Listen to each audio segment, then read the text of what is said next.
je voudrais bien vous inviter à venir avec moi dans un vol. Vous acceptez l'invitation? Vous venez avec moi? Ok, on est dans un vol. On est au Chili, au sud de l'Amérique du Sud, bien au sud. J'étais avec mon mari, comme Charles Etienne a dit, il était conférencier de la science chrétienne. On venait d'avoir une conférence au sud. Et cet après-midi, on volait à Santiago et puis à Buenos Aires. Ça veut dire, d'abord au long de la chaîne de montagnes, les Andes, et puis à travers les montagnes jusqu'à un autre pays, l'Argentine. On devrait faire tout ça le même jour. Il y avait une erreur dans notre billet aérien et tout d'un coup, nous nous sommes rendus compte que notre connexion ne marchait pas. On allait perdre l'avion à Santiago. Alors la compagnie aérienne a pris responsabilité pour l'erreur qu'elles avaient faite et nous a donné un avion privé pour nous amener de cette petite ville au sud jusqu'à la capitale, au grand aéroport de Santiago. C'était un vol de 2 heures dans un petit Beechcraft, c'est un petit avion avec 4 sièges. Ça veut dire le pilote, mon mari et moi, et notre bagage, que c'était tellement grand que ça occupait un siège. On était dans ce petit avion pour 2 heures et on allait vers le nord et à notre gauche, on avait l'océan Pacifique, à droite, la chaîne de montagnes. C'était quelque chose d'incroyablement belle parce que les Pyrénées sont très beaux. C'est la même chose, la même sorte de paysage de montagne, mais là-bas, ils sont beaucoup plus hauts, de 6, 7, 8 1000 mètres d'auteur. Et on volait justement à côté, et on avait l'impression, parce que l'avion était petit, que si on sortait la main, on pouvait toucher le roc. Pas vraiment, on ne sort pas la main dans un avion. Mais on avait cette impression, et le roc était... Le roc ou la roc? Le roc, merci. Était comme... rosé, comme en couleur extraordinairement belle. Et je pensais, bon, entre le roc, à ma droite, l'océan, et l'infini, et l'air infini, on était toutes seules là. On voyait quelquefois l'ombre de l'avion contre le roc. C'était tout ce qu'on voyait.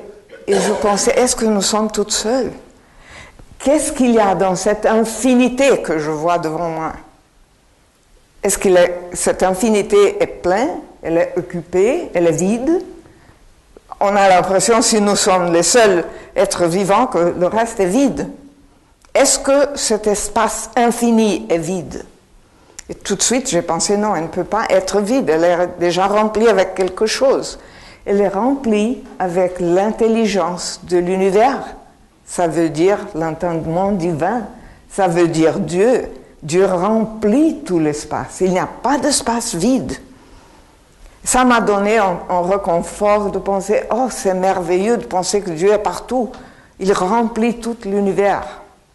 À ce moment-là, j'ai commencé à faire attention à la conversation entre le pilote Oui, c'est ça, pilote. Et mon mari. Lui, il était un pilote français, il était vétéran de la Deuxième Guerre mondiale. Alors, il bavardait très, très vivement. Et naturellement, le pilote l'a demandé, qu'est-ce que vous faites? Mon mari a dit, je donne des conférences. À quel sujet? Je parle de Dieu. Alors, il a raconté une histoire que je ne pouvais jamais m'oublier. Et ça me fait plaisir de raconter cette histoire en France. Il a dit qu'il appartenait à un groupe, un bataillon de 20 hommes. Ils étaient toujours ensemble, ils avaient développé une amitié entre eux et ils étaient fréquemment dans des situations extrêmement dangereuses. Leur vie était en risque tout le temps. Et ils étaient très préoccupés du bien-être des collègues. Et un jour, dans une situation très particulièrement dangereuse, ils étaient sous bombardement. Et il n'y avait rien de place où se cacher ou trouver quelque chose pour se protéger. Ils étaient tout à fait exposés. Et les avions venaient et les bombes tombaient et ils étaient dans une situation où ils pouvaient tous être morts. Ils sont jetés au sol et chacun, comme toujours, pensait à son Dieu. Il priait, il n'avait aucune autre ressource, il priait. Et à ce moment, dans cette occasion particulièrement, quand il semblait qu'ils seraient tous tués, après les avions étaient partis, petit à petit, doucement, chacun a commencé à se lever et à chercher les copains pour voir si tout le monde était là et si personne n'était pas blessé. Entre eux, ils étaient 20. Tout le monde priait, mais il y avait un que disait toujours « Je ne prie pas parce que je ne crois pas qu'il y a un Dieu. Dieu n'existe pas, alors je ne prie pas. » Ok, il ne priait pas, mais tous les autres priaient, chacun à son façon. À ce moment-là, ils commençaient à se mettre debout, à regarder les uns les autres, et ils se sont rendus compte que tout le monde était là et ils n'étaient pas blessés. Et celui qui ne croyait pas à Dieu, tout d'un coup a dit « Mais quand même, je ne crois pas qu'il existe. » Et un des copains dit « Pourquoi tu es le premier à le mentionner ?»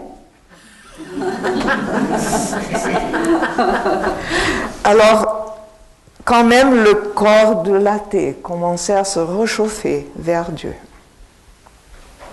Il y a toujours quelque chose dans le cœur humain qui se réchauffe vers l'existence de quelque chose qui remplit l'espace. Il n'y a pas d'espace vide.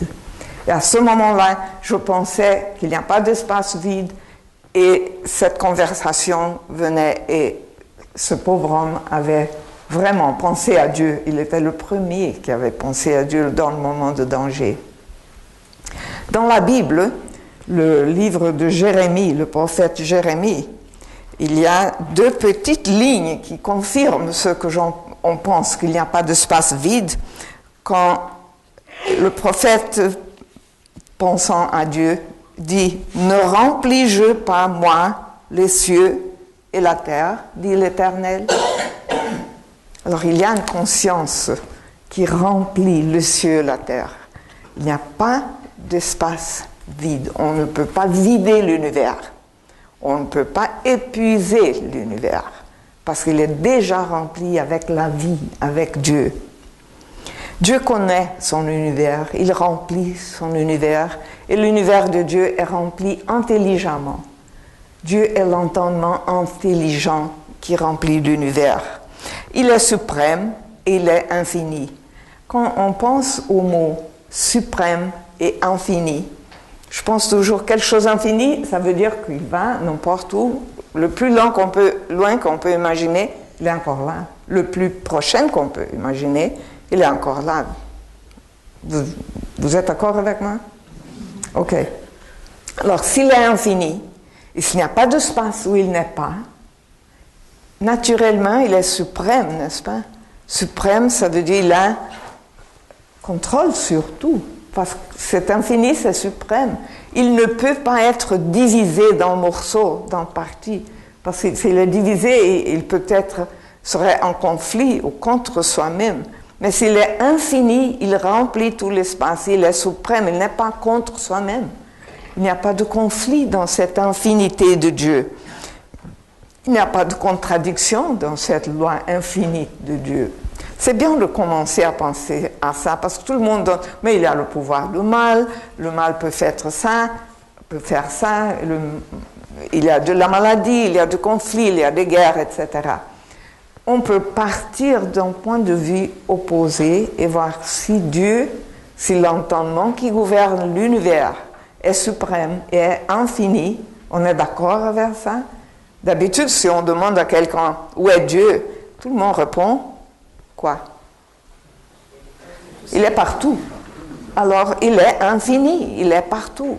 Il n'est pas divisé dans des opinions, il n'est pas divisé contre soi-même.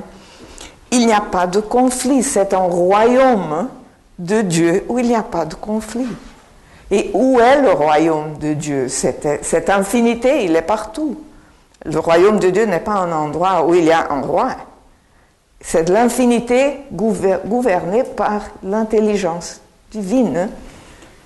Mary Baker Eddy, qui a fondé et découvert cette science qui explique le christianisme, elle parle du royaume de Dieu. Le royaume de Dieu, c'est une expression utilisée par le maître du christianisme, Christ Jésus.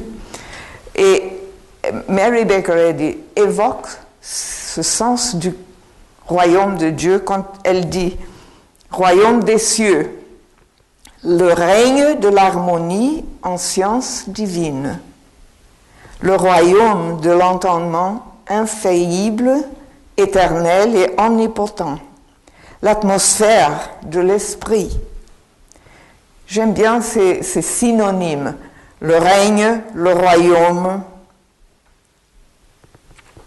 l'atmosphère.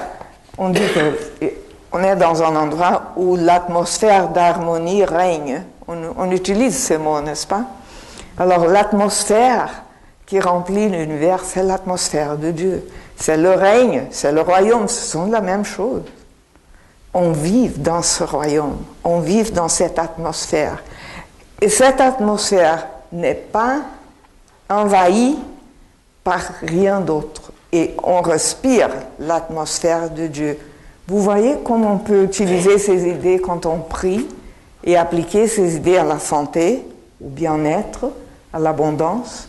C'est un royaume où il n'y a pas des endroits vides, où l'atmosphère est harmonieuse parce qu'elle est gouvernée par ce principe infini qui n'est pas en conflit avec soi-même. Dans cette atmosphère, il n'y a rien qui peut faire du mal à personne. Mais il faut savoir ça.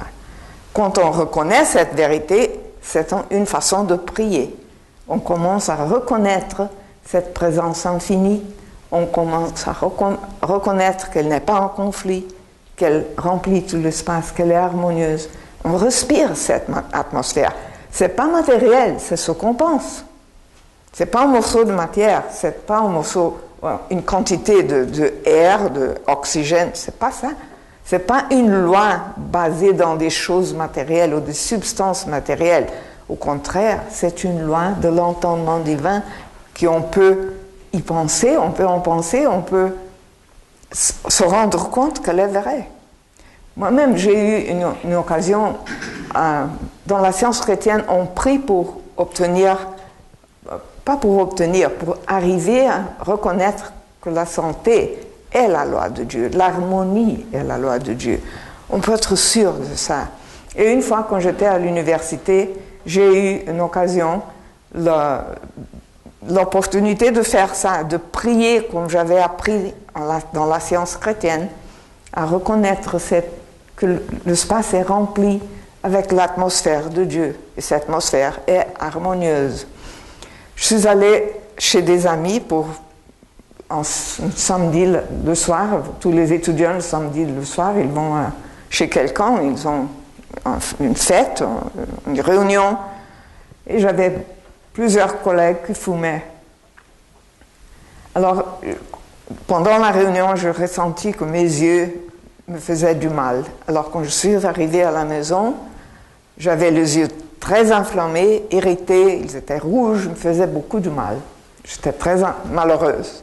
Je me suis regardée au miroir et j'étais étonnée. C'était un spectacle très désagréable. Je ne pouvais pas me montrer comme ça en public parce que mes yeux étaient en désastre. Bon, j'avais deux choix. Dire à mes parents, dire à ma mère qu'on me va recommander de mettre de gouttes ou d'aller voir quelqu'un, ou je prie. Je suis allée au lit et je commençais à prier avec l'idée de l'atmosphère de l'infini. Et quand on pense à l'atmosphère de Dieu qui est pure, parce qu'elle n'est pas en conflit avec soi-même, je me suis rendu compte qu'il ne me fallait pas trouver la faute de personne. C'est la faute d'eux parce qu'ils ont fumé. C'est leur faute. Il me fallait me guérir moi-même d'être tentée de penser que c'était leur faute. L'atmosphère où j'étais était sale, elle était impure à cause des gens qui fumaient. La fumée m'a fait du mal. Il me fallait renverser ce raisonnement à partir d'un problème et commencer mon raisonnement à partir de la présence de Dieu, de l'atmosphère de Dieu. Le jour suivant, quand je me suis réveillée, je me suis regardée au miroir, j'avais pas du mal. J'étais bien. C'était presque complètement disparu. Au soir, c'était complètement disparu. On appelle ça une guérison dans la science chrétienne. Quand on applique les lois qu'on apprend que sont les lois de Dieu. Mary Baker Eddy n'a pas inventé ces lois. Elle a découvert les lois que Jésus connaissait. C'est la science du christianisme. À travers sa vie, elle avait, depuis son enfance, elle avait étudié la Bible. Elle savait que la Bible avait l'autorité pour elle. Elle avait étudié toute la Bible. Elle avait regardé qu'on peut toujours se tourner vers l'amour de Dieu. Elle venait d'une famille protestante, très croyante, très fidèle à la Bible, aux enseignements de Jésus. Pour elle, c'était le maître, et pour ses parents aussi. Mais elle pensait toujours qu'il y avait un amour infini de Dieu. Elle ne pouvait pas se conformer ou accepter l'idée d'un Dieu qui punisse, d'un Dieu qui cause du mal, qui envoie la souffrance. Ça, c'était quelque chose contre sa pensée. Quand même, quand elle est petite, elle ne pouvait pas l'accepter. Elle avait l'intuition naturelle de penser que l'amour de Dieu ne peut pas abîmer, ne peut pas faire souffrir, ne peut pas punir à personne. Avec cette pensée, elle était de plus en plus guidée à étudier la Bible, à voir qu'est-ce que la Bible disait au sujet de Dieu, qu'est-ce que Jésus disait au sujet de Dieu. Et petit à petit, elle a vu que l'atmosphère de Dieu n'est pas agressive. Quand on tourne vers Dieu, ce n'est pas une atmosphère agressive. Et cette atmosphère harmonieuse conduit à l'harmonie et à la vie. On ne peut pas trouver que l'atmosphère de Dieu ne nous permet pas de vivre ou de survivre. Aujourd'hui, on parle beaucoup que dans l'atmosphère de la Terre, il y a des choses qui ne peuvent pas survivre. L'atmosphère est condamnée, la planète est condamnée, la planète est fâchée avec l'homme. Vous avez entendu ça? La nature est fâchée. Bon, ça veut dire que Dieu a quitté son emploi, que Dieu n'est plus là. C'est pas vrai. Si on se tourne vers l'infinité de la présence de Dieu, si on renverse notre façon de penser, on peut éliminer ce qui est impur de la pensée, de soi-même et des autres, y compris ne pas trouver la faute à quelqu'un de tout ce que se passe. Dans mon cas là, c'était très simple. C'est pas une question de mettre la faute à mes collègues à cause de la fumée. Mais quand on parle d'un gouvernement d'un pays, on met la faute au gouvernement, au président ou aux politiciens. Il y a la faute de quelqu'un. C'est la faute du gouvernement. La corruption, c'est un état mental qui corrode, qui fait du mal. Mais c'est mental. Il y a partout, il y a l'occasion où on ne peut pas dire que c'est la faute de quelqu'un. Le moment qu'on trouve quelqu'un où on peut mettre la faute, alors on se sent satisfait. Ça ne sert à rien. Ça ne guérit pas la situation. Il faut aller plus haut et trouver que la cause de tout ce qui existe est ce principe infini qui remplit l'univers. Il faut qu'on ne fait pas comme le soldat athéiste que pensait à Dieu quand même s'il disait « je ne crois pas à Dieu ». Ce n'est pas une question de croire à Dieu ou seulement de croire que Dieu existe, c'est de comprendre qu'est-ce que c'est. Qu'est-ce qu'on fait quand on comprend Dieu? Ça sert à quoi? Ça sert à changer la pensée de tout le monde et apporter l'harmonie dans une situation petite comme la mienne. C'était une étudiante qui a trouvé une guérison d'un problème des yeux, ou une situation énorme qui touche tout un pays, toute une région, et qui peut restaurer l'harmonie ou éviter des catastrophes, tous les deux. Ça, c'est une science. Jésus connaissait cette science. Il l'appliquait tout le temps. Jésus ne pensait pas que les ressources de Dieu vont finir parce que la terre est fâchée avec l'homme. Au contraire, il trouvait des occasions de dire aux hommes que c'est pas comme ça. J'aime bien, quand je pense à Jésus, aux épisodes de la Bible, de penser que ce sont des épisodes qui sont réels, ils sont passés. Et ils sont passés entre des hommes comme nous. C'était une culture différente, l'ambiance était différente, ce qu'on voyait, on se croit très sophistiqué, mais les principes qui gouvernaient l'univers il y a 2000 ans, nous maintenant, sont les mêmes. Et ce qu'on pense aussi peut aider, soit il y a 2000 ans, 5000 ans, ou hier, ou demain. C'est la même chose, le principe est le même. La pensée peut monter à un niveau plus élevé et aider l'humanité à ne pas souffrir les conséquences de trouver la faute et la cause de tout ce qui se passe qui n'est pas bien. Il y a un épisode de la Bible que je crois que plusieurs de vous ont déjà lu ou peut-être ont une idée. S'il y a quelqu'un qui ne connaît pas, j'explique. Je raconte un peu, mais c'est l'épisode où Jésus se trouve avec une femme samaritaine. Vous connaissez l'histoire? Tout le monde connaît l'histoire, plus ou moins. Jésus venait pour le chemin dans le désert, il était fatigué, il avait soif. Alors il est assis au bord d'un puits et une femme arrive, une femme de notre ville, de notre culture. On l'appelle la femme samaritaine, c'est pas comme elle s'appelait. Elle arrive avec une cruche pour enlever l'eau du puits. Et Jésus, qui était assis là, lui demande à boire. Il semble culturellement naturel. C'est un homme qui demande à une femme que le sert un verre d'eau. Vous avez entendu, vous avez vu ça? La femme qui sert à l'homme. Ok. Alors, ok, vous avez compris.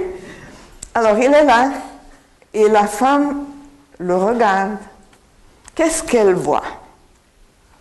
Elle voit un homme d'une autre culture, d'une autre ville. Elle voit tout ce qui les sépare. Elle voit les choses différentes qu'il y avait entre eux. Elle ne pense pas si elle peut servir un verre d'eau ou pas. Elle pense qu'ils sont différents, ils parlent une autre langue, ils sont d'une religion différente, ils ne se communiquent pas. Elle a vu la division. Elle a vu ce qui les sépare. Il n'avait pas pensé à ça. Il avait seulement demandé un peu d'eau. Elle a dit ensuite, nous ne nous servons pas des mêmes vaisselles.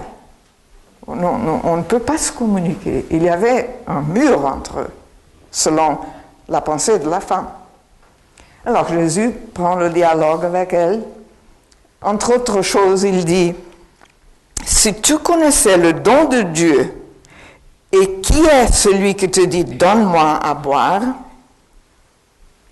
tu lui auras toi-même demandé à boire, et il t'aura donné de l'eau vive. » Alors elle commence à percevoir qu'elle est devant quelqu'un de différent.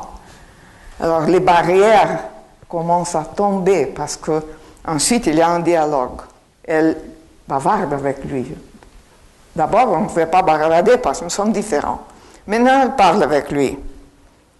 Il dit encore, quiconque boit de cette eau aura encore soif, l'eau du puits.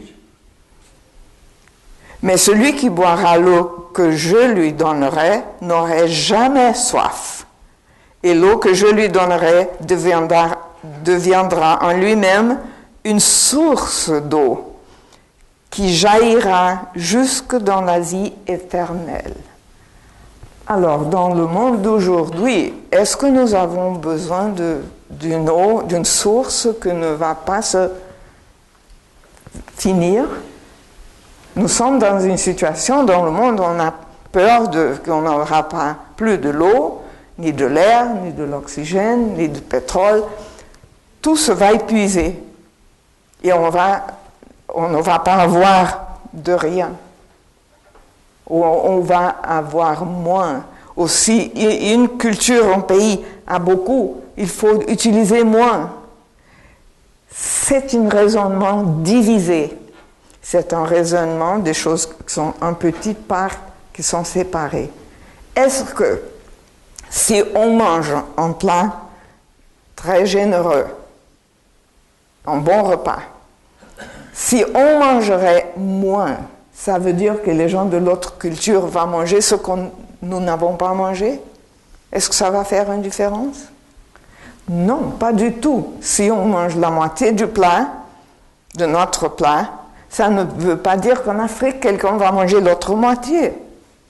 Ça ne fonctionne pas comme ça.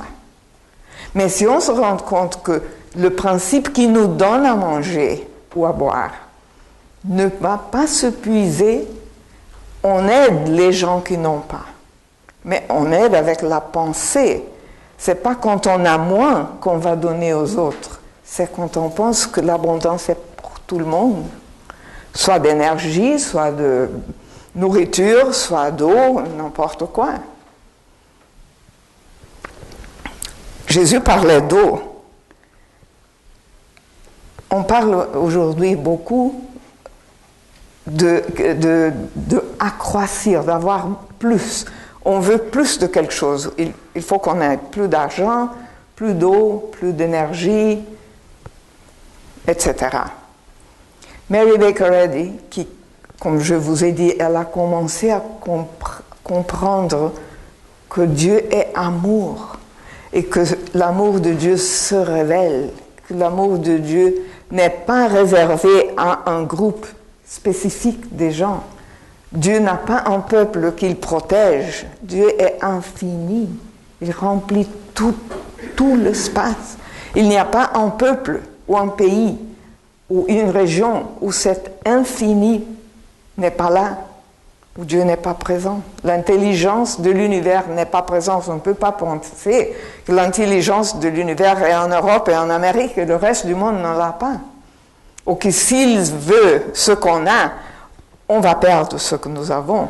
Ça veut dire un monde divisé. Je ne parle pas avec toi parce que tu parles une autre langue et tu as une autre culture.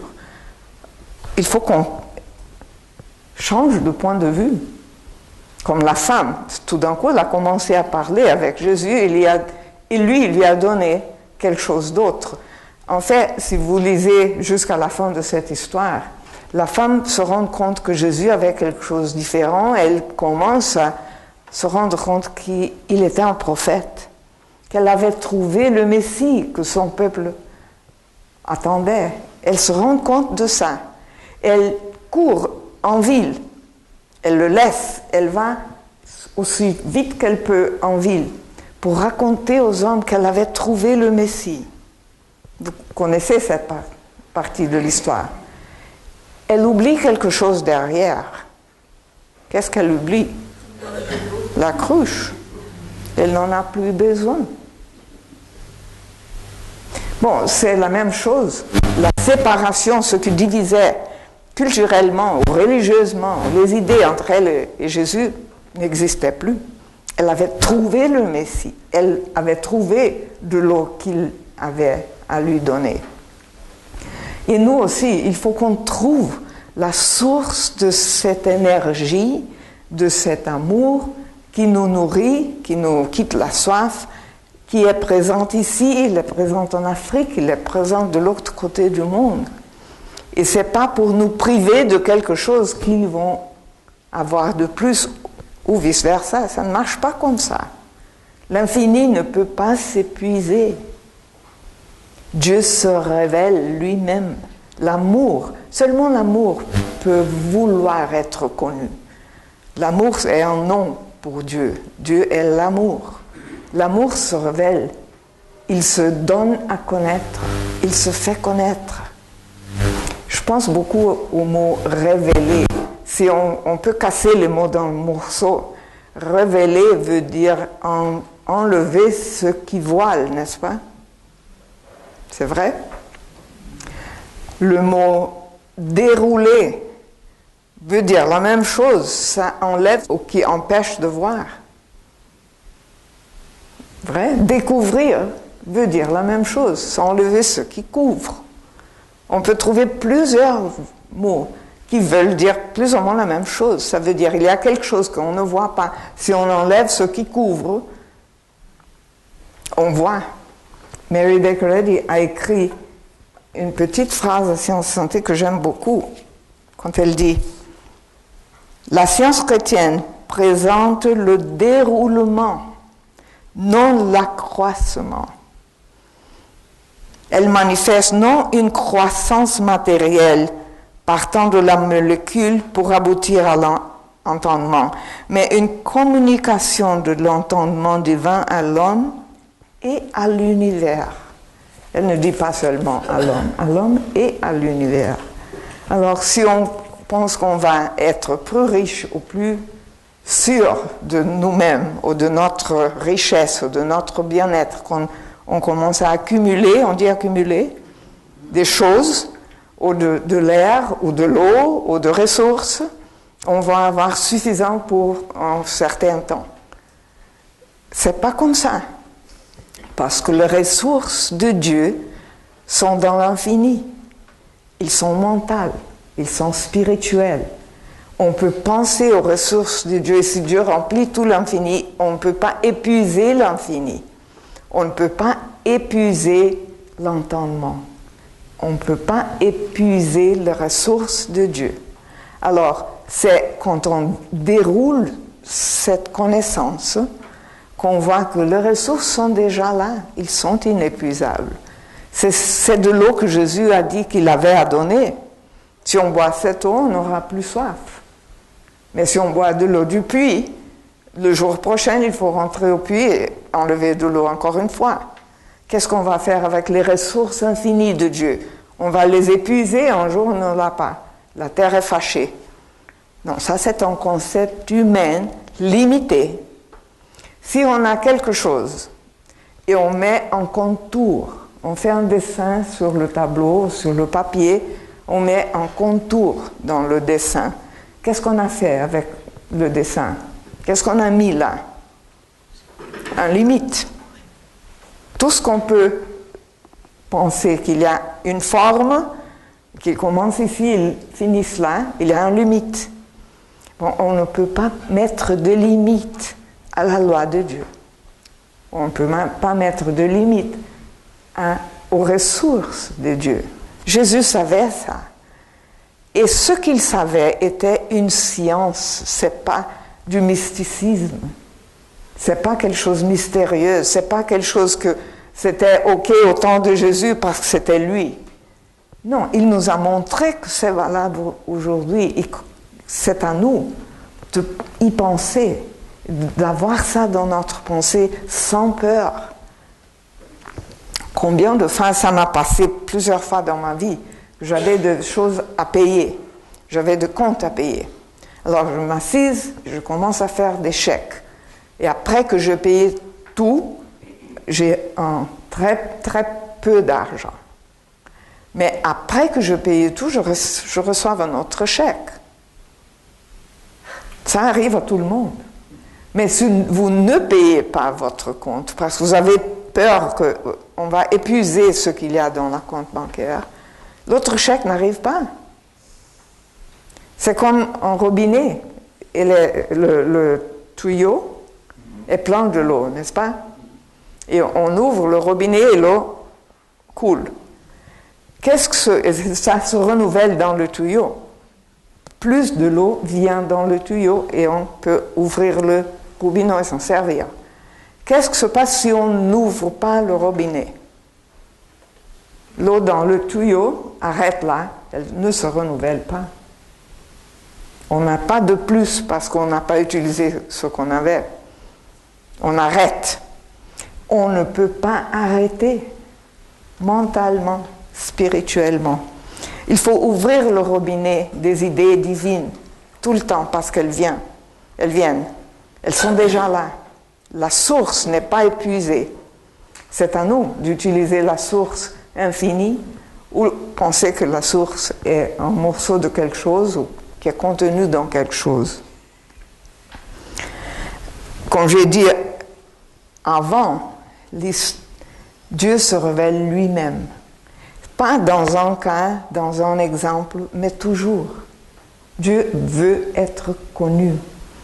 Dans l'histoire de l'humanité, il y a plusieurs histoires de catastrophes, de choses bizarres qui ont passé, ou de quelqu'un qui a sauvé un groupe de personnes.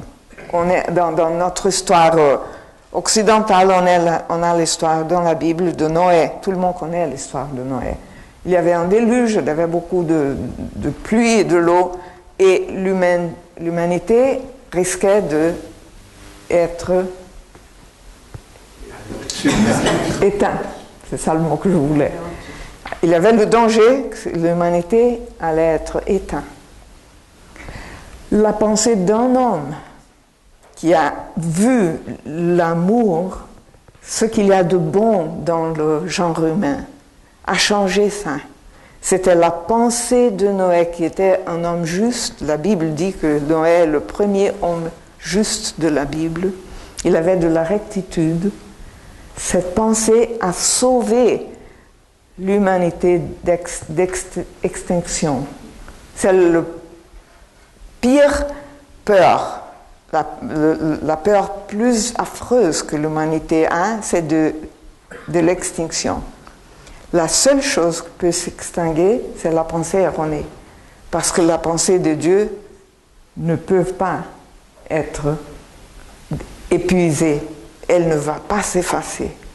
Il faut que nous, on confie à cette vérité. Noé a eu une pensée de confiance à cette vérité. Il a regardé le bon qui était là. Il n'a pas regardé les choses mauvaises. Il n'a pas raconté combien d'erreurs il y avait.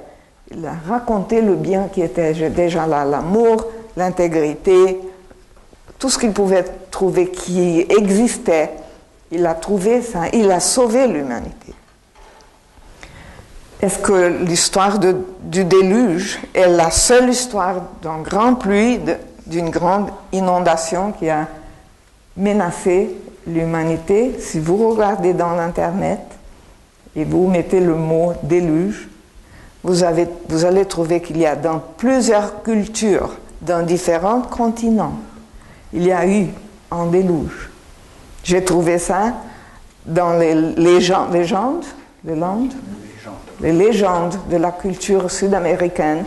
Au Brésil, il y a une légende d'une grande inondation. Il y avait un homme de la culture indienne, il était un homme bon, et avec sa pensée, il s'est communiqué avec l'esprit supérieur, c'est comme ça qu'il s'exprimait. Et avec sa bonté, il a trouvé la bonté des autres hommes et il a sauvé l'humanité. Il y a des légendes semblables entre les Indes de l'Amérique du Nord. Et notre histoire de Noé, c'est dans l'Orient Médien. Il y a partout, mais c'est plus ou moins la même histoire. C'est un homme juste, un homme bon, un homme qui a de la rectitude, qui avec sa bonté a le pouvoir de sauver l'humanité. Chacun de nous est cet homme. Chacun de nous pouvons faire ça. L'humanité ne va pas être mieux si elle accumule les choses, les ressources, dans un endroit, sous un gouvernement, le gouvernement de mon pays, on a le contrôle sur les ressources. On a ce problème avec le pétrole, n'est-ce pas? On a peur que ça se va épuiser ou que quelqu'un le va contrôler et on aura moins. Est-ce que l'humanité, pour survivre, a besoin de pétrole? Ça, c'est une croyance aux ressources matérielles qui se trouvent dans un endroit et qu'on va épuiser. Si on utilise trop en Europe ou en Amérique, ça va épuiser plus vite. Vous avez entendu de ça? Et qu'est-ce qu'on va faire? Il faut penser d'une façon différente. Tourner la pensée vers les ressources inépuisables de Dieu, y compris l'énergie. L'énergie n'est pas matérielle. L'énergie n'est pas le résultat d'une loi de la matière. L'énergie, c'est une loi de l'esprit, c'est une loi de Dieu. C'est une loi présente qui ne veut pas s'épuiser. Et Mary Baker Eddy parle de l'énergie quand elle dit « Ressentons la divine énergie de l'esprit qui nous mène au renouvellement de la vie et ne reconnaît aucune puissance mortelle ou matérielle capable de détruire. » Il faut qu'on se tourne vers cette énergie.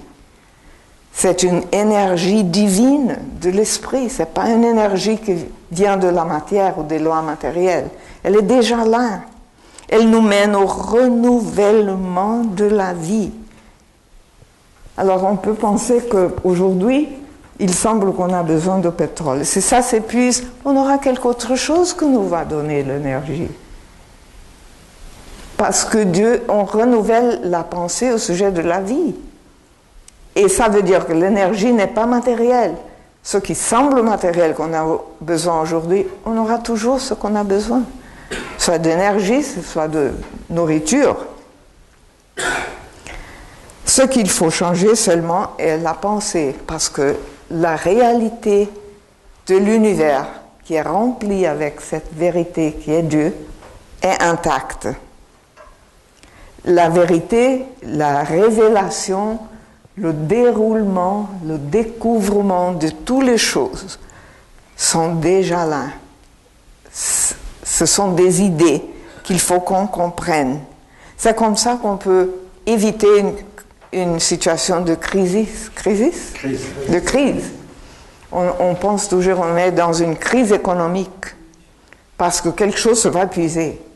Soit le gouvernement, soit l'honnêteté, soit le pétrole, soit l'argent. Quelque chose va finir. Et quand ça finisse, il y a des gens qui ont plus que l'autre. Les gens ont peur de perdre leur emploi. Est-ce qu'on peut être toujours employé avec la pensée correcte? Oui, il faut le faire. Et on le fait quand on commence à compter ce qu'on a, pas ce qu'on n'a pas. L'erreur plus fréquente, les gens font en compte de leur vie et elles font une relation, une liste de ce qu'elles n'ont pas. On ne peut pas se définir nous-mêmes pour ce que nous n'avons pas. Il faut qu'on commence pour ce qu'on a. Il faut reconnaître ce qu'on a. On a quelque chose.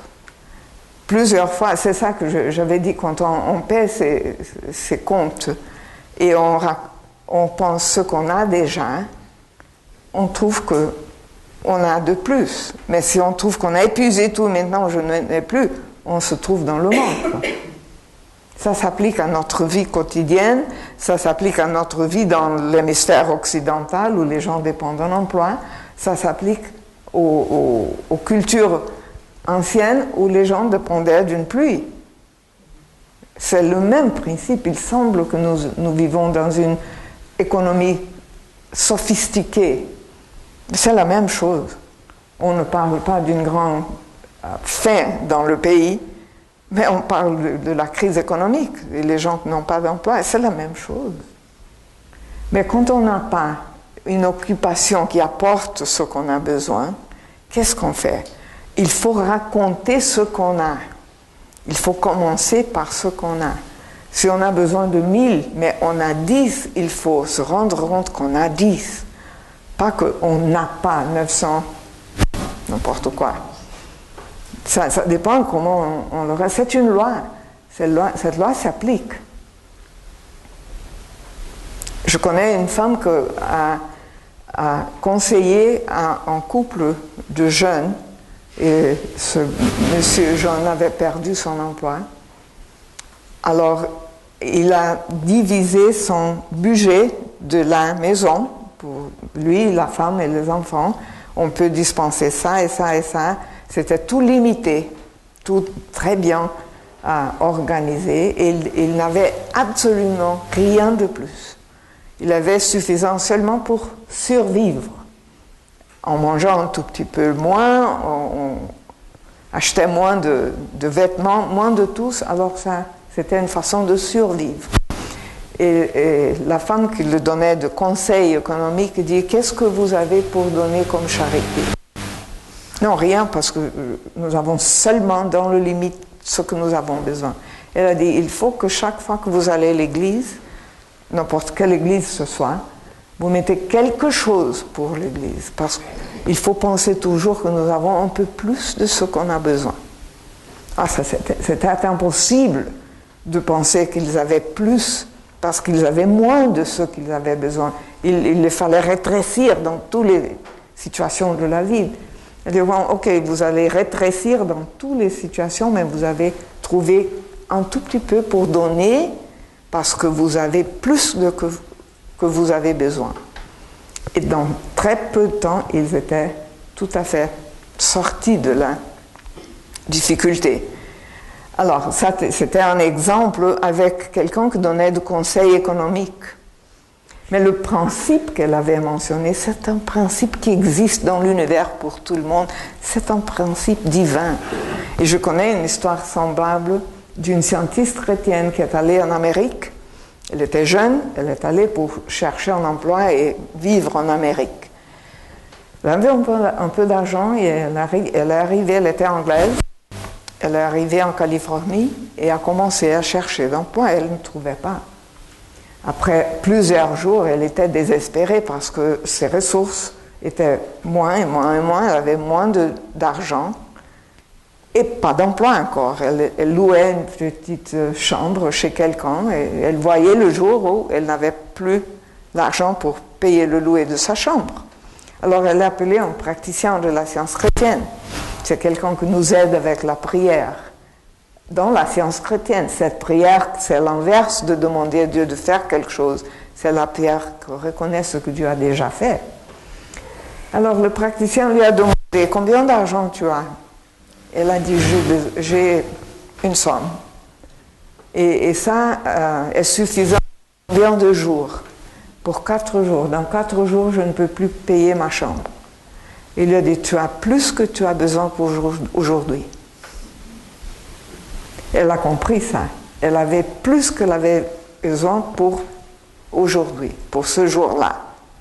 Le jour suivant, elle a trouvé l'emploi. Je crois qu'il faut qu'on pense comme ça tout le temps. Nous avons plus de ce qu'on a besoin pour le moment. Ça ne justifie pas avoir peur de ce qu'on n'a pas pour demain. Ça ne veut pas dire qu'on va dispenser plus qu'on a besoin, qu'on va être extravagant. Il n'y a pas nécessité d'extravagance. Ce n'est pas nécessaire d'être frugal non plus, d'être très rétréci ou avoir peur à manger. Non, c'est le contraire. On a aujourd'hui plus qu'on a besoin pour aujourd'hui. Demain, la même chose se répète. Comment? Ça ne fait rien. C'est comme ça que le principe divin nous guide. C'est comme ça qu'on reconnaît qu'il y a un principe. Il n'y a pas de danger que le réchauffement de la planète nous va laisser dans le froid. On dit ça? C'est pas possible. Je me rappelle de ce soldat athéiste. Son cœur a commencé à se réchauffer vers Dieu. Il faut que notre cœur commence à se réchauffer vers l'infinitude de Dieu, au moins d'avoir peur qu'on sera dans le froid demain. Ça fait du sens? C'est une loi. On peut y penser. Il faut penser: qu'est-ce que j'ai? Qu'est-ce que je peux? Quand Mary Baker Eddy commençait à étudier la Bible, elle pensait toujours que la seule chose qui l'intéressait, c'était de bénir l'humanité. Ça, c'était la motivation de sa vie, de trouver ce qu'elle savait par intuition qui existait, que c'était l'amour qui guérisse, l'amour qui restaure, l'amour qui est déjà là.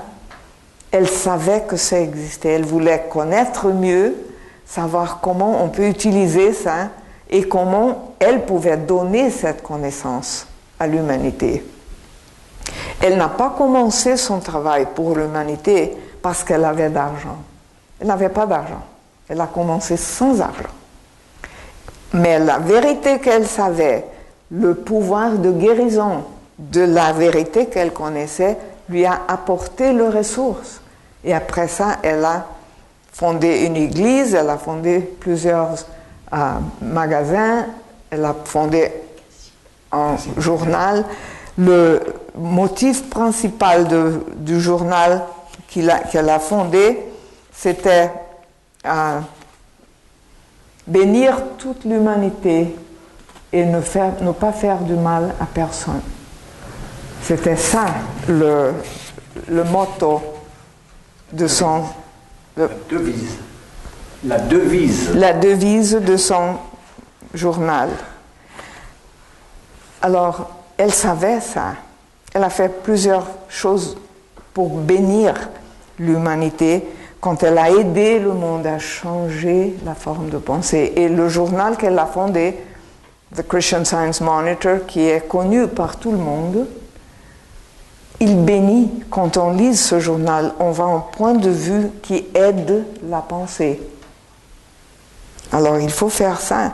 C'est la seule façon où on peut éviter un collapse financier dans le monde. On ne peut pas changer d'avis les gens avec qui on se rencontre, mais on peut changer d'avis nous-mêmes. Et quand nous changeons notre pensée, on peut aider l'humanité. Jésus le savait, et ce qu'il nous a enseigné fait taire la haine, la manque d'agrément. Elle fait taire tout ce qui est fâché. Jésus pouvait faire taire une tourmente, une tempête. Une tempête, c'est de pensée tourmentée, n'est-ce pas? Le mot tourmente veut dire une pensée tourmentée. Jésus savait que dans la réalité de Dieu, il n'y a pas de pensée tourmentée. Il avait la sagesse, l'amour pour l'humanité, pour dire à l'humanité, il n'y a pas raison pour avoir de peur. Il faut qu'on entende la voix de la vérité, parce qu'elle parle. Où est-ce que la vérité parle? À la conscience humaine. Le Christ n'est pas la personne de Jésus. C'est ce qu'il a enseigné, ce qu'il a montré. Cette façon de penser que Jésus nous a donnée n'est pas partie avec lui. Il n'est pas là personnellement, mais le Christ qu'il a laissé avec l'humanité, qui parle à la conscience de chacun. Ce Christ est toujours là, il parle toujours à la conscience humaine.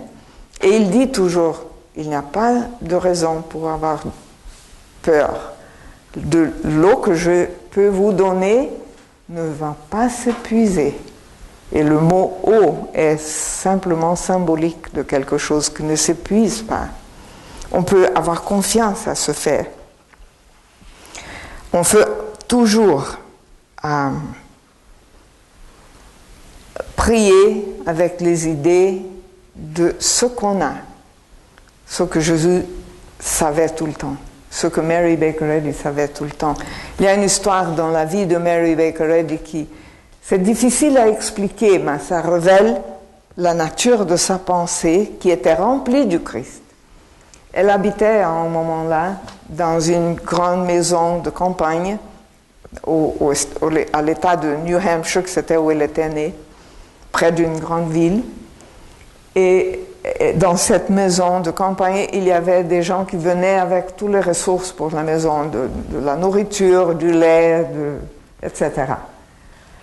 Et un jour, le monsieur qui venait porter le lait est venu et a dit à quelqu'un de la cuisine que c'était probablement la dernière fois qu'il venait à vendre le lait parce qu'il y avait une sécheresse dans le pays et les vaches avaient soif et il n'y avait pas d'eau. Je portais du lait aujourd'hui, vous avez du lait pour quelques jours, mais s'il ne pleut pas, les vaches ne vont pas produire du lait parce qu'elles n'ont pas à boire. Alors il est parti et Mrs. Eddy a entendu l'histoire. Quelqu'un lui a raconté qu'il n'y avait pas d'eau, que les vaches ne pouvaient plus produire du lait. Alors elle a prié. L'histoire dans la biographie où cette histoire est racontée, elle n'explique pas comment Mary Baker Eddy a prié, alors je n'ai pas le droit de l'interpréter. Mais je sais comme elle pensait, et je sais comme elle m'a enseigné à penser quand je lis ce livre. Et quand j'étais élevée dans la science chrétienne, je sais, la pensée de Mary Baker Eddy nous amène à penser aux ressources inépuisables du principe infini. On sait ça. L'histoire raconte qu'elle avait entendu cette histoire, que les vaches n'auraient plus du lait, et elle a commencé à prier. Et le jour suivant, 2 ou 3 jours après, l'homme est venu avec du lait, encore une fois, il avait du lait. Il a raconté à la femme de la cuisine que quand il était rentré à la maison, il allait voir le puits, et le puits était déjà rempli. Et il n'y avait pas de la pluie. Ce n'était pas le climat qui était changé. Alors c'était la pensée d'une femme qui savait la vérité sur les ressources inépuisables de Dieu. Chacun de nous peut faire ça. On ne vit plus dans un monde limité par la pluie, une petite ferme et les vaches. C'est tout industrialisé.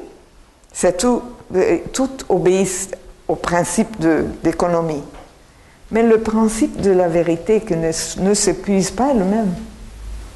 Et c'est à nous de changer notre façon de penser et de savoir que la nature obéit aux lois de Dieu. Mary Baker Eddy disait toujours à ses élèves qu'il ne faut pas prier pour changer le climat, mais pour savoir que l'homme n'est pas la victime du climat. C'est très différent. Elle n'aimait pas quand on avait une tempête de neige et la ville était paralysée. Elle n'était pas contente quand ça se passait. Je ne sais pas, à Pau, à Boston, quand on a une grande tempête, la ville paralyse, la circulation paralyse. Et Mary Baker Eddy n'aimait pas quand ça arrive. Elle disait toujours, il faut prier pour savoir que le climat ne peut pas paralyser la vie ou nous faire victimes du climat. On ne prie pas pour changer le climat, mais pour savoir qu'on n'est pas victime du climat. Je crois qu'il faut savoir ça aujourd'hui. J'ai eu une expérience très petite, mais pour moi c'était très intéressant. Vous voulez que je la raconte? Oui. Je suis allée faire une conférence à une distance de plus ou moins 500 km de Boston, en autre État, la Pennsylvanie, une petite ville de Pennsylvanie. Je suis allée en voiture, toute seule. Alors j'ai conduit à 500 km, je suis bien arrivée, c'était très joli.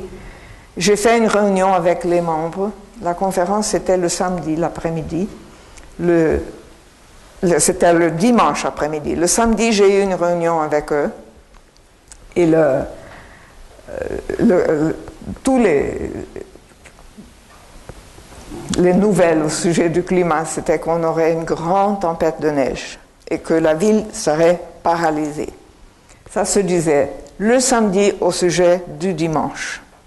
C'était le jour de la conférence. Alors les membres, les scientifiques chrétiens, ils étaient effrayés qu'il n'y aurait personne à la conférence. Ils ont dit comment est-ce qu'il faut prier? Et ça m'a venu à la pensée, il ne faut pas prier pour changer le climat. Mais il faut savoir que nous ne sommes pas des victimes d'aucune loi qui ne soit la loi de l'amour. Et c'est ça qu'on va savoir. Nous avons prié, tout le monde était un peu plus pacifié avec ses pensées. Le jour de la conférence est arrivé, il y avait beaucoup de neige, mais tout le monde est arrivé à la conférence. Il y avait de la neige, mais ce n'était pas la catastrophe. On a eu la conférence. Mais la radio, la télé disaient que ça serait pire demain. Toute la neige qui n'est pas tombée aujourd'hui va venir demain dans des grandes quantités. Ça va paralyser la moitié de l'État. Toutes les routes seront paralysées, interrompues, tout ça. C'était le jour qu'il me fallait rentrer à la maison. Bien sûr, j'ai un Jeep, mais quand même, il attendait beaucoup de neige. Alors j'ai commencé à penser, bon, il faut que je rentre, j'avais des choses à faire à la maison. Le lundi matin, je me suis levée et pendant le moment où j'avais mon petit déjeuner à l'hôtel, cette pensée m'est venue. Il y a ces nuages énormes, on voyait les nuages chargés, lourds. Il faut qu'elles tombent, il faut qu'elles se précipitent. À quelque endroit. On ne peut pas éviter les nuages, elles sont là. Et tout d'un coup, je pensais, mais c'est pas vrai que ça va paralyser, c'est pas vrai qu'on est dans un état difficile. C'est pas vrai que l'humanité se trouve dans une situation dangereuse. Dans la loi de Dieu, il n'y a pas de danger. Je ne suis pas préoccupée où ça se va précipiter. Ce que je sais, c'est qu'il n'y a pas de nuages lourds dans la pensée de Dieu. Ça n'existe pas.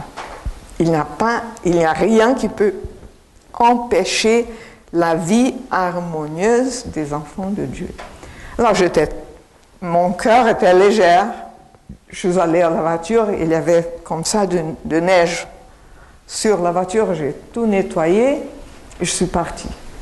Pendant 15 minutes dans la ville, c'était très glissant, c'était très difficile, il y avait de la neige. Mais après 15-20 minutes, je me suis trouvée dans la route et la route était sec. J'ai conduit 7 heures sans neige. Je voyais partout les nuages. Les nuages étaient là. Elle était lourde, elle était menaçante. Et quand je suis arrivée à Boston, le soleil brillait. Et puis j'ai parlé avec des gens de Pennsylvanie où j'avais été. Ils ont eu de la neige, mais ce n'était pas la catastrophe. Ça n'a pas paralysé la ville. Et je conduis 7 heures dans le calme. Alors, qu'est-ce qui s'est passé? Je n'ai pas changé le climat, mais je n'étais pas victime. Personne n'était pas victime. Alors, ce n'est pas qu'on prie pour changer les choses. On prie pour savoir que l'harmonie gouverne.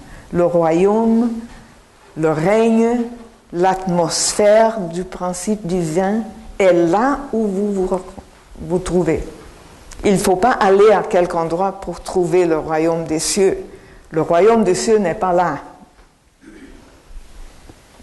Le royaume des cieux est où vous êtes. C'est l'atmosphère de Dieu. C'est le règne de l'amour. C'est le gouvernement de l'intelligence divine. Ça s'applique à tout le monde. Alors, on a parlé de toutes ces choses et j'espère que vous pouvez aller à la maison avec la pensée que le calme, l'harmonie, l'abondance de l'amour de Dieu se déroule tout le temps. Le bien de Dieu se déroule, ça veut dire c'est comme un rouleau de tissu.